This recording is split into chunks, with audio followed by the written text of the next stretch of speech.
สบายดีบรรดาท่านมื้อนี้ข้าพเจ้าจะมานำเสนอเกี่ยวกับขั้นตอนและวิธีการเสนอหลักฐานยื่นต่อศาลฉะนั้นก่อนจะไปรับชมรายละเอียดนั้นขอฝากกดติดตามกดกระดิ่งแจ้งเตือนเพื่อเป็นกำลังใจให้แก่ข้าพเจ้าในการนำเสนอหัวข้อต่อไปซึ่งการนำเสนอของข้าพเจ้านี้เป็นเพียงการนำเสนอแนะแนวทางต่อผู้บ่ทันรู้และเป็นการเผยแพร่กฎหมายให้สังคมรับรู้เท่านั้นบริสุทธิ์นิ้วส่งเสริมให้ประชาชนและสังคมสร้างเรื่องราวสร้างปัญหาห้องฟ้องห้องขอต่อกันเพื่อเราควรร่วมมือการแก้ไขปัญหาให้ลดน้อยถอยลงทีละก้าวฉะนั้นบรรดาทานดังที่พวกเรารับรู้นำกันแล้วว่าหลักฐานในคดีถือเป็นเรื่องปัจจัยสำคัญที่สุดในการตัดสินแพ้หรือตัดสินสัญหาคดีฉะนั้นในการนำเอาหลักฐานใดหนึ่งมายื่นต่อศาลนั้นเพื่อเราควรเอาใจใส่เป็นพิเศษเนื่องจากว่าถ้าหากเกิดมีการเฮ็ดให้หลักฐานเสียหายหรือมีการทำลายหลักฐานต้นฉบับขึ้นมาแล้วผู้ได้รับข้อให้ก็คือโจทก์หรือจำเลยในคดีฉะนั้นเพื่อเฮ็ดให้หลักฐานที่จะมายื่นต่อศาลเป็นการรับประกันบ่ให้เสียหายและมีความถูกต้องสอดคล้องตามกฎหมายข้าพเจ้าจึงได้นำเอาขั้นตอนและวิธีการนำเสนอหลักฐานยื่นต่อศาลนี้มานำเสนอให้บรรดาท่านได้รับรู้ถึงหลักการทางด้านกฎหมายหนังสือเสนอยื่นหลักฐานบ่บันทึกมอบรับหลักฐานและผลสะท้อนของกฎหมายต่อกับหลักฐานซึ่งในนี้ข้าพเจ้าจะได้สั่งรวมมาเป็น3หัวข้อสำคัญดังนี้เนาะข้อที่1หลักการทางด้านกฎหมายเกี่ยวกับการยื่นหลักฐานต่อศาลข้อที่2ขั้นตอนและวิธีการยื่นหลักฐานข้อที่3ผลสะท้อนทางด้านกฎหมายต่อกับหลักฐานในคดีเนาะฉะนั้นเฮามาลงลึกในข้อที่1หลักการทางด้านกฎหมายเกี่ยวกับการยื่นหลักฐานต่อศาลซึ่งในนี้ในกฎหมายว่าโดยการดำเนินคดีแพ่งฉบับปรับปรุงปี2024มาตรา95ได้กำหนดเกี่ยวกับหลักฐานว่าหลักฐานในคดีแพ่งแม่นบรรดาข้อมูลเป็นต้นวัตถุเอกสารบุคคลที่ผูกพันกับคดีซึ่งคู่ความหรือบุคคลที่3นำมายื่นและเสนอต่อศาลหรือที่ศาลลงเก็บกรรมด้วยตนเองเพื่อให้ศาลสามารถกำหนดเหตุการณ์ที่พาให้มีการห้องฟ้องห้องขอการแก้ฟ้องหรือการฟ้องแย่งและเหตุการณ์อื่นที่มีความหมายสำคัญเพื่อเป็นผลอิงให้แก่ศาลในการตัดสินคดีอย่างถูกต้องตอนนี้ถือว่าเป็นเนื้อในของมาตรา95ที่ได้กำหนดเกี่ยวกับนิยามหรือความหมายของหลักฐานนะฉะนั้นต่อมาในมาตรา101ก็ได้กำหนดเกี่ยวกับพันธะในการเสนอหลักฐานของคู่ความและบุคคลที่3คู่ความและบุคคลที่3มีพันธะเสาหาหลักฐานในคดีแล้วนำมาเสนอต่อศาลประชาชนโจทก์มีพันธะเสนอหลักฐานทุกอย่างเพื่อยั่งยืนเหตุการณ์ซึ่งเป็นพื้นฐานให้แก่คำห้องฟ้องคำห้องขอของตนจำเลยมีพันธะเสนอหลักฐานทุกอย่างเพื่อยั่งยืนเหตุการณ์ซึ่งเป็นพื้นฐานให้แก่คำแก้ฟ้องหรือคำฟ้องแย่งของตนบุคคลที่3มีพันธะเสนอหลักฐานทุกอย่างเพื่อปกป้องสิทธิและผลประโยชน์ของตนก่อนศาลจะพิจารณาคำห้องฟ้องของโจทก์นั้นศาลต้องกดการเบิ่งว่าโจทก์มีหลักฐานเพียงพอหรือบ่ถ้าว่าบ่เพียงพอแล้วศาลจะแนะนำให้โจทก์สอบหาหลักฐานมาเติมถ้าหากบ่มีหลักฐานอันใดแล้วศาลก็จะบ่พิจารณาให้ถ้าว่าหลักฐานที่โจทก์จำเลยและบุคคลที่3เสนอนั้นหากบ่เพียงพอแล้วศาลก็จะแนะนำให้บุคคลดังกล่าวสอบหาหลักฐานมาเพิ่มหรือศาลจะลงเก็บกรรมหลักฐานตามการเสนอของโจทก์จำเลยหรือบุคคลที่3หรือตามคำเห็นของศาลก็ได้ตัวนี้ถือว่าเป็นเนื้อในของมาตรา101ที่ได้กำหนดเกี่ยวกับพันธะของคู่ความและบุคคลที่3ในการเสนอหลักฐานต่อศาลนะและต่อมาในมาตรา104ที่ได้กำหนดเกี่ยวกับการยื่นหลักฐานต่อศาลคู่ความต้องยื่นหลักฐานทั้งหมดอยู่ศาลขั้นต้นคู่ความต้องยื่นหลักฐานที่เกี่ยวข้องกับการห้องฟ้องห้องขอแก้ฟ้องแย่งของตนต่อศาลนับแต่ศาลได้รับคำห้องฟ้องคำห้องขอแก้ฟ้องหรือฟ้องแย่งมาพิจารณาจนถึงการพิจารณาต่อเถียงในที่ประชุมศาลของศาลขั้นต้นหลักฐานทางด้านเอกสารที่ยื่นต่อศาลต้องเป็นต้นฉบับถ้าหากบ่มีต้นฉบับหรือมีความยุ่งยากในการนำเอาต้นฉบับมาเสนอต่อศาล ก็ให้มีการยั่งยืนสำเนารูปไทยหรือวิธีอื่นมายั่งยืนต่อศาลสำหรับเอกสารที่เป็นภาษาต่างประเทศต้องได้แปลเป็นภาษาลาวและยั่งยืนความถูกต้องของการแปลจากองค์การทะเบียนศาลตัวนี้ถือว่าเป็นเนื้อในของมาตรา104ที่ได้กำหนดเกี่ยวกับการยื่นหลักฐานต่อศาลเพื่อพิจารณาตามกฎหมายเนาะฉะนั้นต่อมาในมาตรา105การมอบรับข้อมูลหลักฐานผู้ยื่นข้อมูลหลักฐานต่อศาลต้องเฮ็ดใบเสนอโดยบ่งบอกรายการลักษณะของหลักฐานจำนวนหน้าเอกสารหรืออื่นศาลต้องกดการหลักฐานดังกล่าวถ้าเห็นว่าถูกต้องตามรายการที่บ่งบอกไว้ในใบเสนอนั้นแล้วก็ให้ศาลเฮ็ดบทบันทึกมอบรับหลักฐานอย่างถูกต้องบทบันทึกมอบรับข้อมูลหลักฐานต้องบ่งบอกวันเวลาและสถานที่มอบรับข้อมูลหลักฐานชื่อผู้มอบและผู้รับลักษณะประเภทและจำนวนข้อมูลหลักฐานโดยเฮ็ดเป็น3ฉบับแล้วให้ผู้มอบและผู้รับลงลายเซ็นยั่งยืนและประทับตาของศาลแล้วมอบให้ผู้ยื่นข้อมูลหลักฐานเก็บไว้1ฉบับส่วนอีก1ฉบับเก็บรักษาไว้ในสำนวนคดีและอีก1ฉบับรักษาไว้ในศาลขั้นต้นที่เกี่ยวข้องตัวนี้ถือว่าเป็นเนื้อในของมาตรา105ที่ได้กำหนดเกี่ยวกับการมอบรับข้อมูลหลักฐานและตัวนี้ก็ถือว่าเป็นหลักการทางด้านกฎหมายเกี่ยวกับการยื่นหลักฐานต่อศาลรวมทั้งสิทธิพันธะและความหมายของหลักฐานพร้อมกันนะฉะนั้นต่อมาเรามาลงลึกในข้อที่2ขั้นตอนและวิธีการเสนอยื่นหลักฐานต่อศาลซึ่งในนี้บรรดาท่านการเสนอหลักฐานยื่นต่อศาลนั้นเราสามารถเสนอได้ตลอดเวลานับตั้งแต่มื้อยื่นคำฟ้องจนถึงมื้อที่ศาลปิดรับข้อมูลหลักฐานหมายความว่ามื้อยื่นคำฟ้องหรือคำแก้ฟ้องเราเสนอยื่นหลักฐานพร้อมเลยก็ได้หรือภายหลังยื่นคำฟ้องหรือคำแก้ฟ้องแล้วจึงเสนอยื่นหลักฐานตามหลังก็ได้ซึ่งรายละเอียดมี3ขั้นตอนดังนี้เนี่ยคือ1ขั้นตอนการกล้าเกี่ยมและกฎการหลักฐานที่ยื่นต่อศาลให้ครบถ้วนและมีความพร้อมก่อนที่จะนำไปยื่นตอนนี้เราต้องกล้าเกี่ยมและกฎการหลักฐานที่จะนำไปยื่นต่อศาลนั้นให้ครบถ้วนบ่ว่าหลักฐานทางด้านเอกสารหลักฐานทางด้านวัตถุหลักฐานทางด้านบุคคลให้ครบถ้วนก่อนและถ้าเป็นหลักฐานทางด้านเอกสารต้องกฎการเบิ่งว่าเอกสารฉบับเลขที่เท่าใดลงวันที่เท่าใดมีจักหน้าและเป็นหลักฐานยั่งยืนเกี่ยวกับอันใดแด่ก่อนที่จะมาเขียนหนังสือเสนอยื่นหลักฐานตอนนี้เราต้องกดกาข้อมูลหลักฐานก่อนนะหลังจากนั้นเขาจะมาลงลึกในขั้นตอนที่2ก็คือการเฮ็ดหนังสือเสนอยื่นหลักฐานบรรดาท่านการเฮ็ดหนังสือเสนอยื่นหลักฐานนี้ก็เพื่อป้องกันบ่ให้หลักฐานมีความเสียหายหรือมีการปลอมแปลงหลักฐานและป้องกันบ่ให้มีการทิ่มความผิดชอบนำกันเช่นกรณีที่ว่าหากเกิดมีหลักฐานเสียหายศาลก็จะทิ่มความผิดชอบว่าเป็นลูกความเฮ็ดเสียหายและลูกความก็จะทิ่มความผิดชอบว่าศาลเป็นผู้เฮ็ดเสียหายดังนั้นการเฮ็ดหนังสือเสนอหลักฐานก็เพื่อ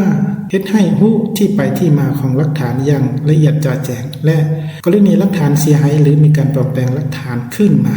แม่นสามารถรู้ได้ว่าเสียหรือปลอมแปลงอยู่จุดใดหรือว่าอยู่บนใดนั้นฉะนั้นการยื่นหลักฐานต่อศาลทุกครั้งเราควรเฮ็ดหนังสือเสนอยื่นหลักฐานทุกครั้ง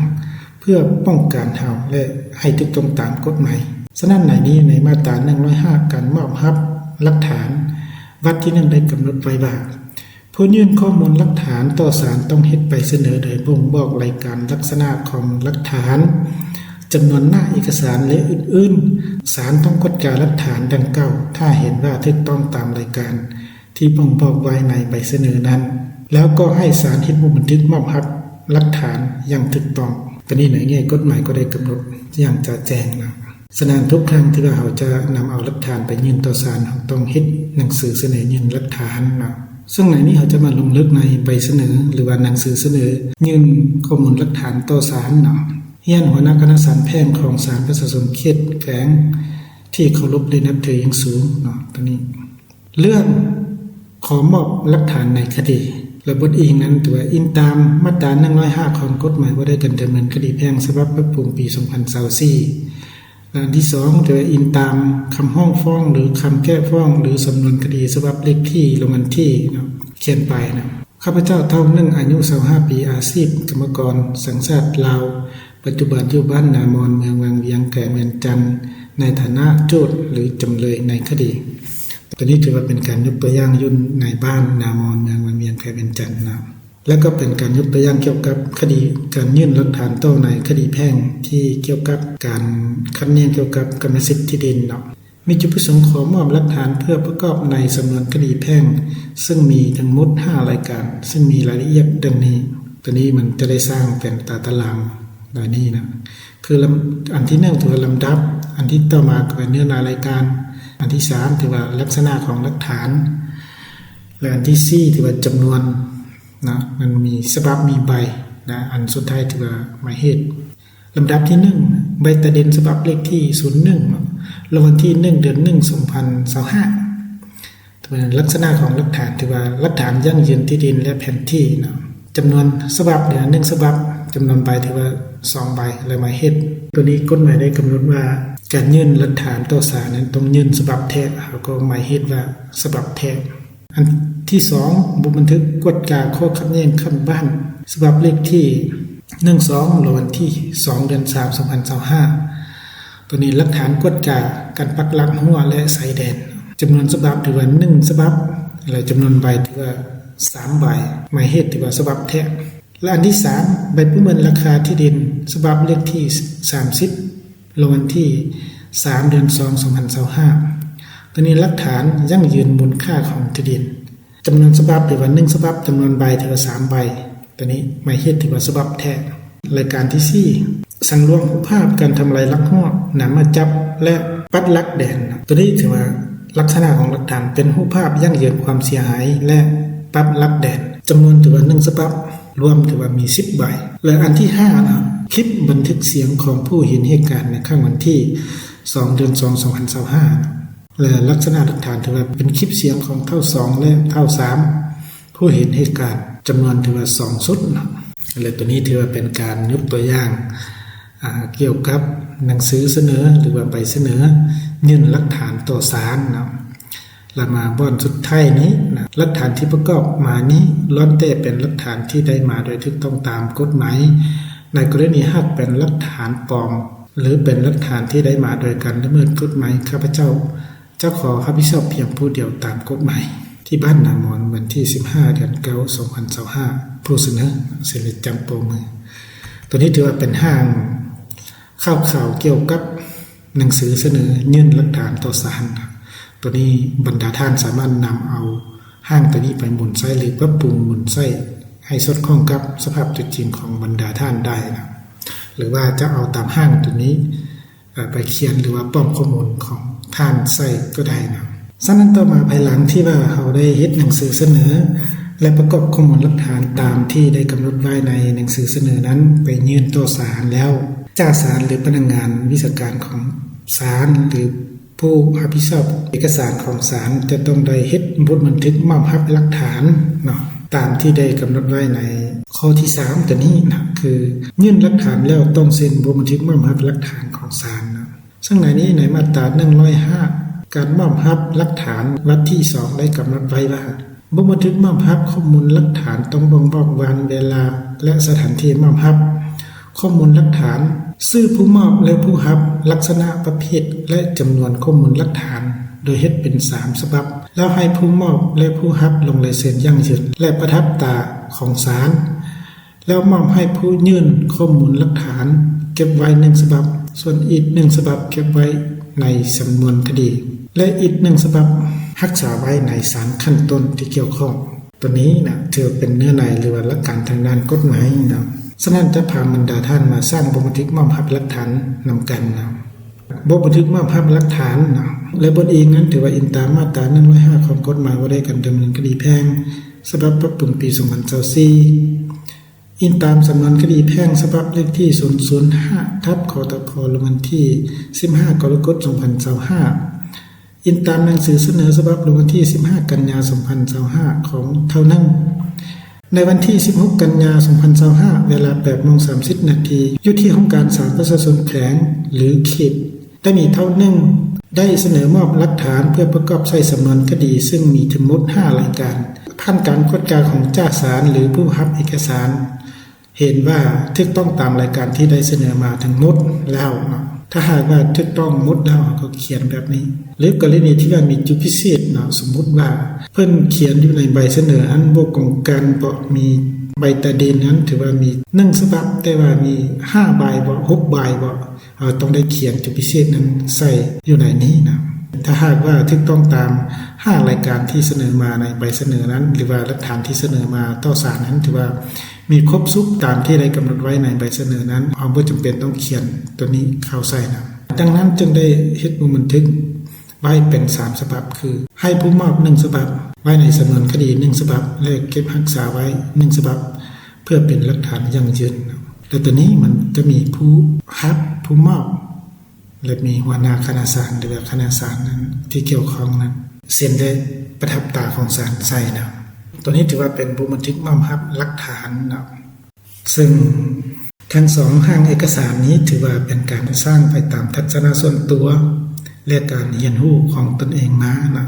ตัวนี้ถือว่าเป็นข้อที่2ขั้นตอนและวิธีการยื่นหลักฐานต่อศาลเนาะแล้วต่อมาข้อที่3ผลสะท้อนทางด้านกฎหมายต่อกับหลักฐานในคดีนะในนี้ในประมวลกฎหมายอาญามาตรา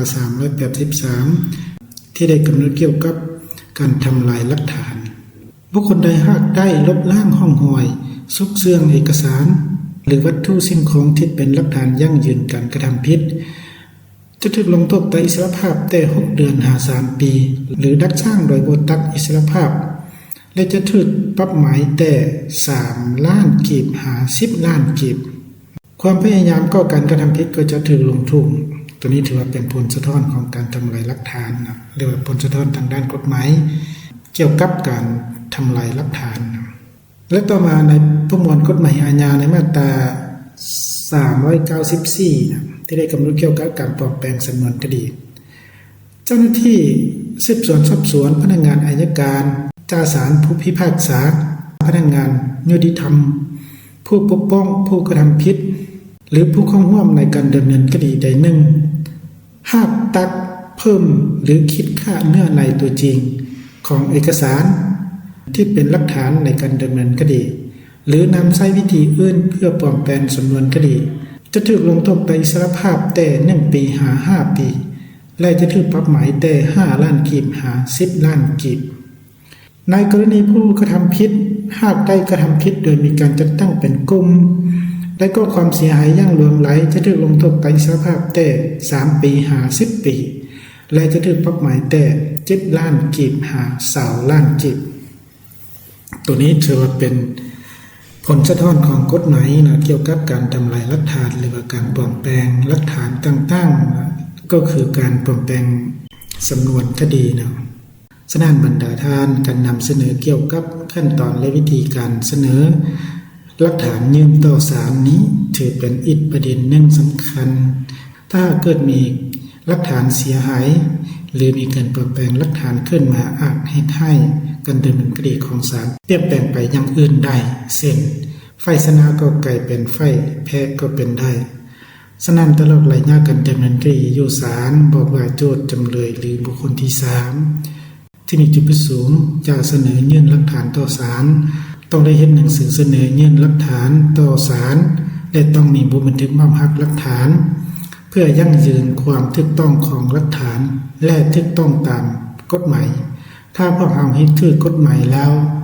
กฎหมายจะเป็นผู้ปกป้องสิทธิผลประโยชน์ของพวกเราเองฉะนั้นพวกเราควรดำเนินทุกขั้นตอนและวิธีการตามที่กฎหมายได้กำหนดไว้จึงเป็นสิ่งที่ถูกต้องและได้รับความยุติธรรมอย่างแท้จริงฉะนั้นการนำเสนอขั้นตอนและวิธีการเสนอหลักฐานยื่นต่อศาลของข้าพเจ้ามาวันนี้ก็ได้สิ้นสุดลงเพียงเท่านี้ขอขอบใจ